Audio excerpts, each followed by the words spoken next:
토요타 수프라입니다. 사진이나 영상에서 봤을 때는 그렇게 크지 않을 거라고 예상을 했었는데 디자인이 그래서 그렇지 실제 차량을 만나보면 굉장히 좀 와이드한 바디를 느낄 수가 있고요. 전체적으로 근육질의 라인을 아주 잘 표현하고 있습니다. 헤드램프는 약간 순둥한 이미지가 있는데 전체적으로 볼륨감이라든가 봉긋하게 쏟아있는 본닛 위가 그렇고요. 또 아래쪽에 보면 범퍼의 디테일이 상당히 공격적인 모습을 볼 수가 있습니다. 전체적으로 순둥한 이미지는 헤드램프에서만 느껴지고요. 근육질의 바디라인을 강조하고 있는 그런 느낌이죠. 키 언락을 했을 때 별도의 화려한 세리머니는 없습니다. 바깥쪽 도어 손잡이 안쪽의 조명도 꼼꼼하게 잘 챙겨졌습니다. 도어 하단의 풋램프도 챙겨줬고요. 실내등은 LED 구성이라서 비교적 밝은 편입니다. 별도의 앰비언트 라이트는 없고요. 헤드램프는 LED 타입인데요. 6개의 프로젝션이 아주 작은 LED로 구성되어 있습니다. 광원의 폭과 직진성 모두 좋은 편인데요. 특히나 광원의 폭이 다른 차량들에 비해서 뛰어난 편이고요. 상하향의 변동 폭도 제법 큰 편이고 하향에서 상향으로 전환을 할 때 좁아지는 차량들이 일부 있거든요. 근데 이 수프라 같은 경우는 좁아짐 없이 광원의 폭이 일정하게 유지가 되면서 상하향이 변동되는 장점이 있습니다. 상향등과 하향등 그리고 비상등까지 모두 다 점등시킨 상태입니다. DRL과 방향지시등은 그 기능을 같이 공유하고 있고요. 별도의 안개등 구성은 되어 있지 않고 바깥쪽 거울 커버에도 LED로 방향지시등 있지 않았습니다. 잔상 같은 것들은 전혀 느껴지지 않고요. 6개의 프로젝션이 아주 작게 구성이 되어 있는데 광원의 폭을 넓게 가져가는 장점이 있습니다. 쭉 뻗어나가는 직진성 물론 좋고요. 오토 헤드램프의 민감도는 토요타 차량들이 좋았거든요. 캠리나 프리우스 그리고 시에나까지 모두 다 괜찮았는데 라브4도 좋았고요. 수프라는 차고가 낮아서 그런지 몰라도 지금 같은 구간 같은 조건에서 제가 차량을 많이 테스트를 하고 있는데 오토 헤드램프의 변화가 없습니다. 이 정도면 한번 작동해줄 법한데 말이죠. 테일라이트와 방향지시등 그리고 번호판 보조등까지 모두 다 LED 구성입니다. 직렬 6기통 트윈스크롤 터보 엔진이 장착되어 있습니다. 배기량은 2998cc고요. 최고 출력은 387마력, 토크는 51.0kg/S입니다. 8단 자동 기어랑 매칭을 이루고 있고요. 후륜 구동입니다.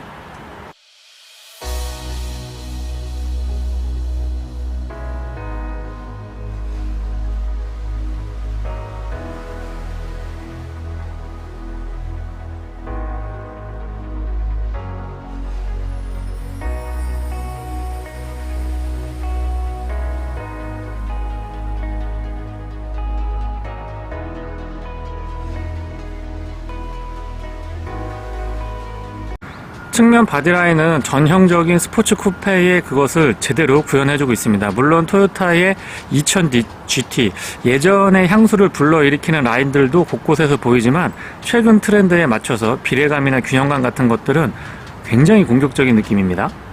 휠은 19인치고요. 앞뒤 사이즈가 다릅니다. 앞쪽은 255, 35, 19고요. 뒤쪽은 275, 35, 19입니다. 지금 시승하고 있는 차량은 CJ 슈퍼레이스에서 세이프티카로 실제 사용을 하고 있는 차량인데요.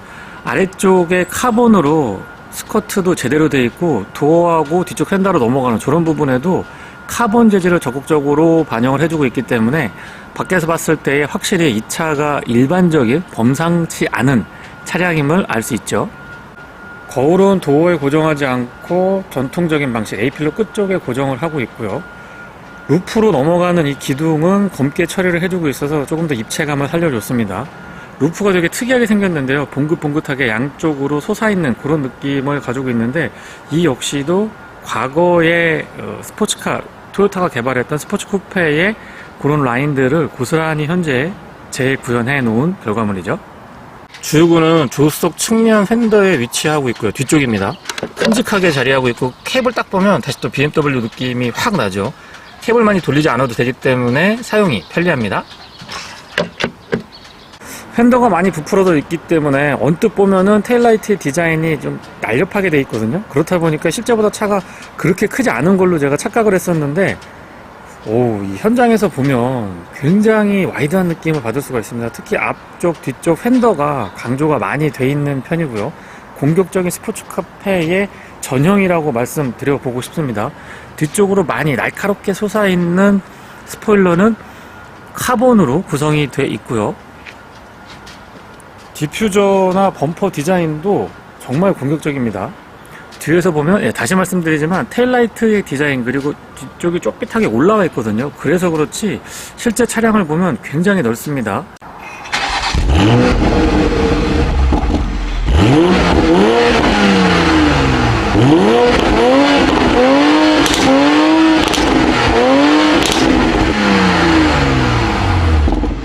스마트키는 BMW랑 공유하고 있습니다.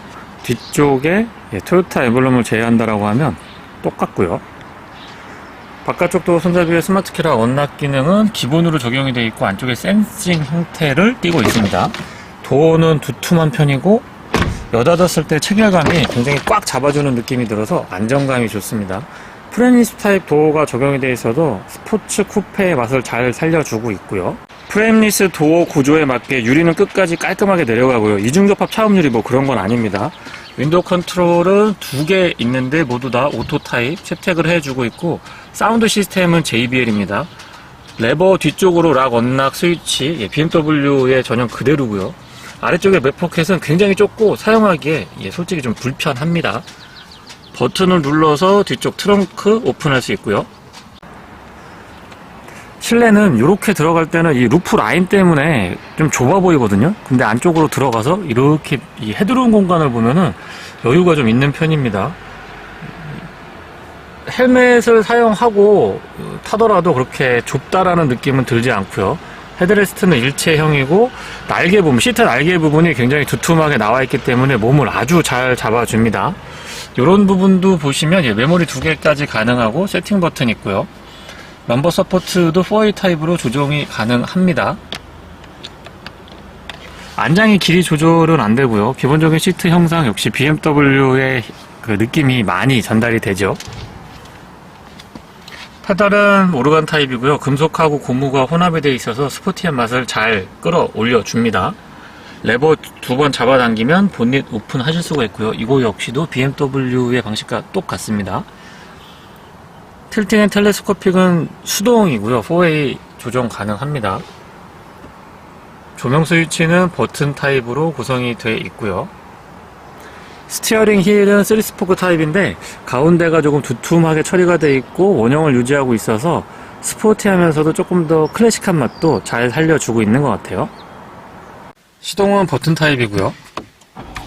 직렬 6기통 엔진은 초기 시동을 할 때 부드러운 느낌보다는 좀 하면서 토크감 같은 것들 힘이 많이 있다라는 느낌을 잘 전달을 해줍니다. 클러스터의 구성은 스포츠카의 전형이라고 할 수 있을 정도로 가운데를 중심으로 지금 풀 디지털 방식을 채택을 해주고 있는데 속도보다는 RPM을 강조하고 있고요. 방향 지시 등도 많이 익숙한 소리죠. 상당 부분을 BMW랑 공유하고 있기 때문에 디자인과 차량의 세팅감만 조금 다르고 대부분 다 동일하게 사용하고 있습니다. 아래쪽의 정보들은 메뉴 구성을 조금 달리 가져갈 수가 있고요. 그 기능은 이 측면에 방향 지시등 스위치 BC라고 되어 있는데 이 부분으로 조절이 가능합니다. 스티어링 휠 좌측에는 어댑티브 크루즈 컨트롤에 관련된 기능들, 우측에는 인포테인먼트에 관련된 기능들 잘 정리가 되어 있고요. 패드 시프트는 큼직하게 구성이 되어 있고 조작감 같은 것들, 반응 속도 모두 만족스러웠습니다. HUD도 포함이 되어 있는데 지금 화면에 잘 안 잡히나요? 각도가 조금 애매해서 잘 안 잡히는데 HUD는 조금 작은 듯 싶지만 크게 불편하지는 않았습니다. 다만 이제 이 메인 디스플레이가 많이 좀 아쉽다라고 말씀을 드리고 싶은데요. 이 차는 순전히 달리기 위한 차라는 점을 다시 한번 강조드려 보겠습니다. 메뉴 구성은 단순하고요. 아이드라이브로 컨트롤할 수 있기 때문에 익숙하고 편안하게 조절이 가능합니다. 차량의 다양한 세팅값도 바꿔볼 수가 있고요. 내비게이션 자체는 인터페이스가 살짝 아쉽기는 한데 T팩이라든가 기본적으로 길찾기 기능은 크게 부족하지는 않았습니다. 가운데에 비상등 스위치 자리하고 있고요. 수평으로 이 버튼을 오밀조밀하게 잘 배열을 해놨기 때문에 복잡한 느낌은 덜 하고요. 공조장치는 직관적이죠. 다이얼 방식하고 푸시타입 버튼이 옹기종기 잘 모여 있습니다. 통풍은 안 되고 열선만 3단으로 조절 가능하고요. 아래쪽에 스마트폰 무선 충전이 있는데 지금 조금 어둡게 나오는데 이 부분, 여기 커버가 있거든요. 그래서 좀 달리는 차량이라서 그런 부분들을 잘 배려를 해준 것 같아요. 12V 파워 아울렛, 그리고 USB 단자 A타입 갖추고 있고요. 기어 노브도 익숙한 느낌이고 조작감은 역시 나쁘지 않습니다. 수동 모드 지원을 해주고 있고요. 이렇게 드라이브에서 수동 모드로 전환을 했다가 P 버튼을 누르면 원상 복귀가 되죠. 뒤쪽으로 자세 대여 장치, 전자식 파킹 브레이크, 그 다음에 스포츠 모드 전환할 수 있는 모드 변경 버튼 구성이 되어 있습니다. 아이드라이브는 더 길게 설명 안 해도 될 것 같아요. 조작감 좋고 직관적이면서 사용하기 편리하죠. 그런데 카본으로 잘 마무리가 되어 있고요. 컵홀더는 오픈 타입으로 2개고 뒤쪽에 약간의 수납 공간이 있습니다. 별도로 이렇게 열리고 하는 건 없고 그냥 그대로 쭉 센터 터널이 연결이 되면서 암레스트 역할도 하면서 여기에 이제 컵홀더가 있어서 컵홀더 위치가 그렇게 편안한 건 아닙니다. 조속 수납은 잡아당기는 방식, 푹 떨어지지 않고 천천히 내려오고요. 안쪽에 이 카펫 같은 걸로 마무리도 꼼꼼합니다. 선바이저는 역시 스포츠 쿠페답게 굉장히 짧아요. 이렇게 짧고, 조명은 커버랑 연결되어 있는 LED 방식이고, 짧은 걸 감안하면 거울 크기는 요게 최선이었을 것 같아요. 별도의 클립 같은 것들은 구성되어 있지 않습니다. 실내등은 모두 다 LED 구성이고요. 거울은 테두리 부분이 투명하지 않아서 그렇지 그렇게 두껍게 처리된 게 아니기 때문에 시야는 좋은 편이죠. 도심에서 주행을 해보면 생각보다 그렇게 승차감이 많이 부담스러운 거는 아닙니다. 잔진동하고 큰 진동 같은 것들은 어느 정도 대응을 해주는 것 같은데, 이제 문제는 과속 방지턱 같은 거 넘어보면 스트로크가 워낙 짧기 때문에 확실히 좀 불편하다라는 느낌을 받게 됩니다. 그래서 이 차는 데일리로 이 차 한 대를 가지고 사용하기에는 다소 부담스러울 수 있을 거라고 생각이 들고요. 매니아 분들한테는 전혀 문제가 안 될 수도 있을 것 같긴 합니다만은 조금 신중하게 접근하셔야 될 필요도 있다라는 점도 언급을 좀 드려봅니다. 그리고 지금처럼 이렇게 신호대기 같은데 지나가다 보면 화면에 보시는 것처럼 전면 유리가 굉장히 작거든요. 넓이는 괜찮은데 높이가 굉장히 짧고 노즈가 굉장히 길고 캐빈 공간이 짧다 보니까 요런 그 신호등 같은 데서 조금 앞쪽으로 붙게 되면은 이 위에 가려서 신호등이 잘 판별이 안 되는 그런 눈에 잘 안 들어오는 그런 점도 조금 아쉽기는 합니다. 반면에 지금 화면에 보이실 것 같기는 한데요. 클러스터 안쪽에 주변에 속도 제한을 하고 있는 표지판을 읽어서 SLI라고 하던가요? 표지판을 읽어서 이 클러스터 안쪽에 표시를 해주니까 그런 부분들은 안전운전에 도움이 좀 됩니다. 스티어링 휠이 작기 때문에 이 조작할 때의 반응 그리고 운전의 재미를 극대화시키는 그런 셋업이 아닌가 싶습니다. 휠 베이스도 전장에 비해서 약간 짧은 편에 속하는데 또 윤거는 굉장히 길거든요. 폭 넓게 자리를 하고 있다 보니까 어떻게 이렇게 돌아나가지? 이런 느낌이 들 정도로 굉장히 재미있는 코너링을 보여줍니다. 실시 강성도 어마어마하고요. 거기에다가 이 서스펜션의 세팅 자체가 앞쪽은 맥퍼슨 스트러, 뒤쪽은 멀티링크인데 유연성을 강조하기보다는 타이트하게 돌아나갈 수 있는 그런 세팅을 하고 있어서 좀 전에 설명드린 것처럼 데일리로 이 차를 타고 다니기에는 다소 부담스러울 수도 있는 승차감이다 라고 말씀을 드렸지만 운전의 재미만을 추구한다라고 하면 더할 나위 없을 것 같아요. 연비 부분도 생각보다 나쁘지 않았는데요. 공인연비가 10.2km고 도심에서는 9.2, 고속도로에서는 12km였는데 도심 주행에서 그 표현이 조금 그렇습니다만 조지고 다니지만 않으면 너무 밟고 다니지만 않는다고 하면 메이커 측에서 밝히고 있는 9.2km 어렵지 않게 확인할 수가 있었고요. 8km대 후반, 9km대 초반 정도는 꾸준하게 유지를 해줬습니다. 평균적으로는 7km 후반에서 8km 중반 정도가 실질적인 연비가 될 수 있을 듯 싶고요. 오토스탑앤고 굉장히 빠릿하게 작동해서 좋았고요. 특이한 점이 기어비가 굉장히 타이트하게 움직이고 있는데 지금 5단이 들어갔어요. 그리고 6단, 시속 60km, 시속 70km, 80km 미만에서도 8단까지 다 들어가고 있기 때문에 기어비가 굉장히 좀 타이트하게 진행이 됩니다. 반면에 모드를 스포츠 모드로 전환을 해서 킥다운 같은 거 해봐서 RPM을 좀 많이 가져가려고 할 때는 또 그 단에서 잘 버텨주는 것 같아요. 끝까지 고RPM까지 쭉쭉쭉 끌어올려서 속도나 기어를 유지해 주기 때문에 확실히 이 가변형이면서도 운전의 재미를 보장해 줄 수 있는 그런 세팅입니다. 영화 분노의 질주에 등장했던 4세대, 4세대 수프라 같은 경우는 뭐 워낙에 많이 잘 아시니까 주변에서 이렇게 다니면은 많이 시선 같은 것들을 끌 수 있는 게 당연하게 느껴졌거든요. A80 모델이죠. 근데 이 5세대 모델은 그 정도의 아우라는 아니라고 생각을 했는데 생각보다 이 차량을 운행을 해보면 주변에서 시선을 좀 많이 끌긴 합니다. 그래서 그런 부분들은 개인적으로는 살짝 부담스러웠고요.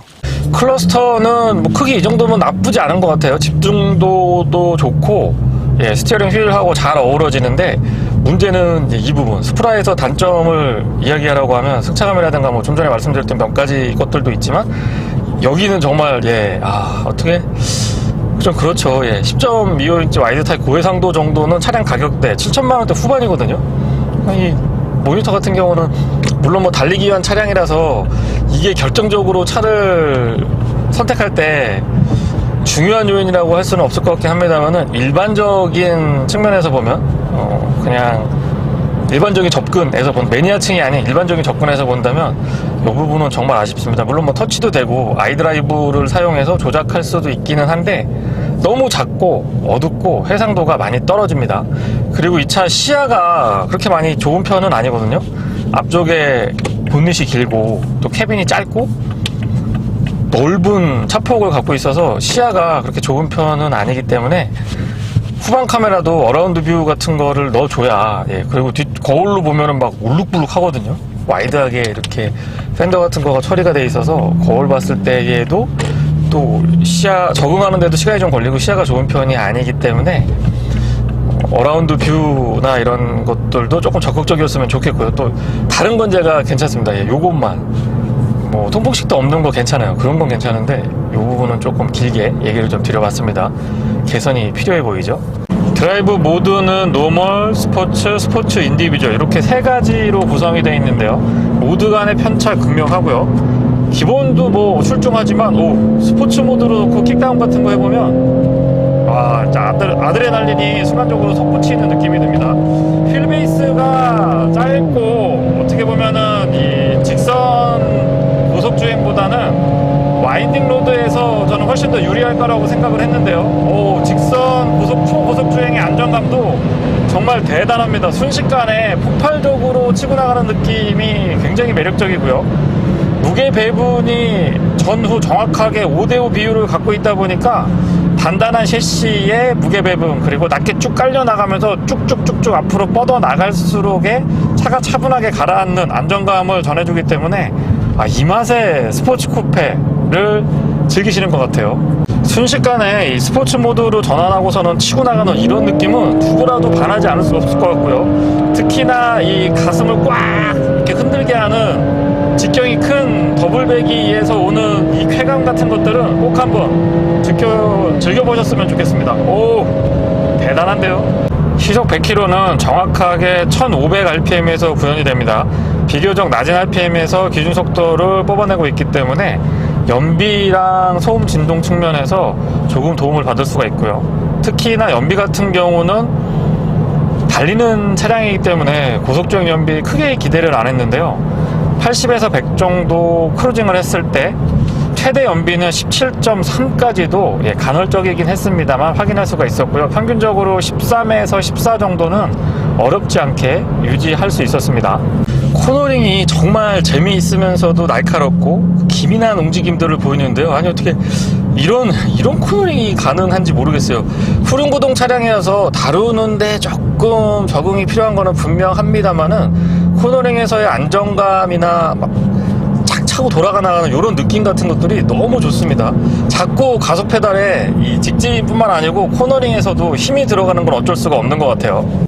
뒤쪽 듀얼 배기가 굉장히 파이가 큽니다. 그래서 킥다운 같은 거 해보면은 오, 치고 나가는 느낌도 느낌이지만 엔진 회전 질감보다는 중저음으로 쭉 깔리는 저 배기음이 아주 매력적으로 다가옵니다.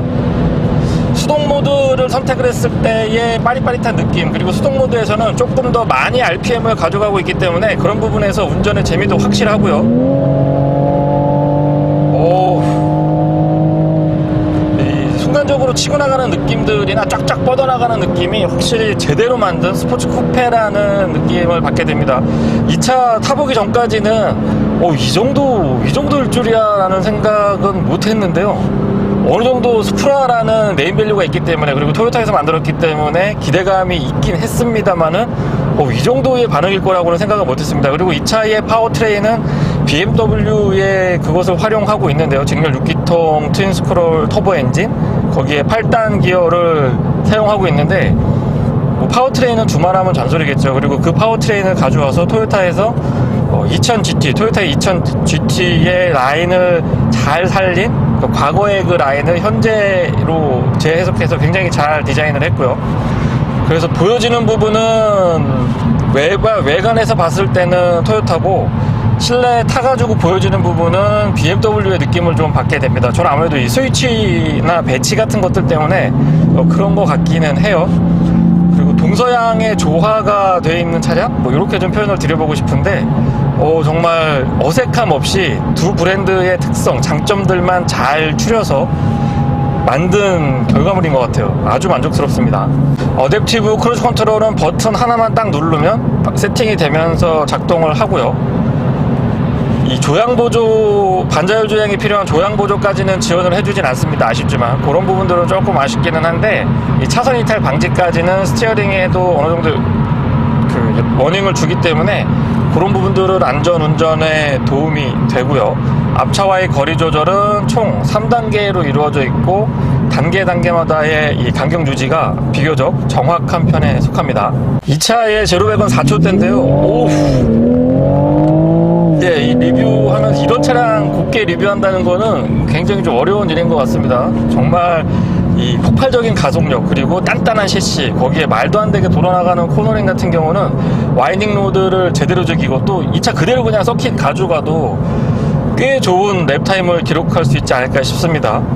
실내에서 이 차 현재 주행거리가, 누적 주행거리가 10,000km가 조금 넘었는데요. 14,000km, 14,000km 정도 주행을 했고, 이 차는 현재 CJ 슈퍼레이싱 세이프티카로 서킷에서 주행을 하고 있는 차량입니다. 경주용은 아니지만 어쨌거나 조금은 과격하게, 일반 공도에서 주행하는 것보다는 조금 과격하게 운행이 되고 있는 차량인데, 잡소리 같은 것들은 이 운전석 쪽 이쪽에서는 크게 느껴지진 않는데, 저 뒤쪽 트렁크가 연결이 돼 있고 격벽이 없어요. 격벽이 없고 그냥 바로 연결이 돼 있어서 그런 것 같기는 한데, 조금 찌그덕찌그덕 하는 느낌들이 간헐적으로 나타나기도 했습니다.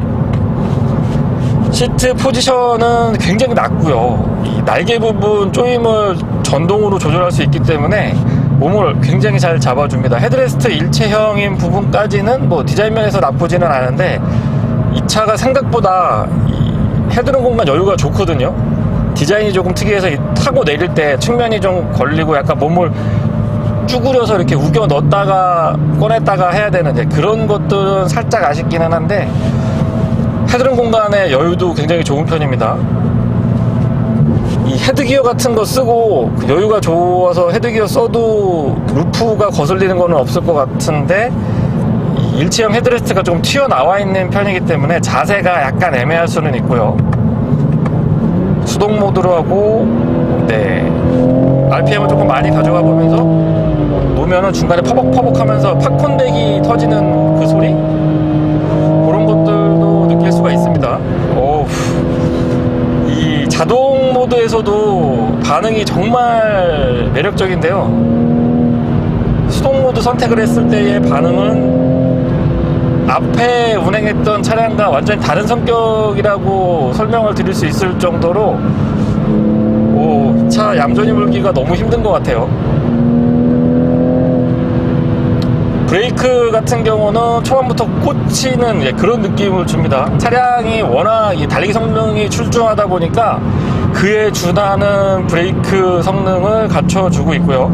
반복해서 풀 브레이킹 테스트 같은 거, 갑자기 멈추시네요. 반복해서 풀 브레이킹 테스트 같은 거 해보더라도 아주 잘 버텨주는 모습이 좋았습니다. 그리고 스포츠 모드, 노멀 모드 말고 스포츠 모드로 전환을 했을 때에는 수동 기어 조작을 할 때 속도 줄이면서 고RPM에서 웅웅웅 쳐주면서 엔진 브레이크 잡아주는 그런 느낌들도 잘 구현을 해주고 있고요.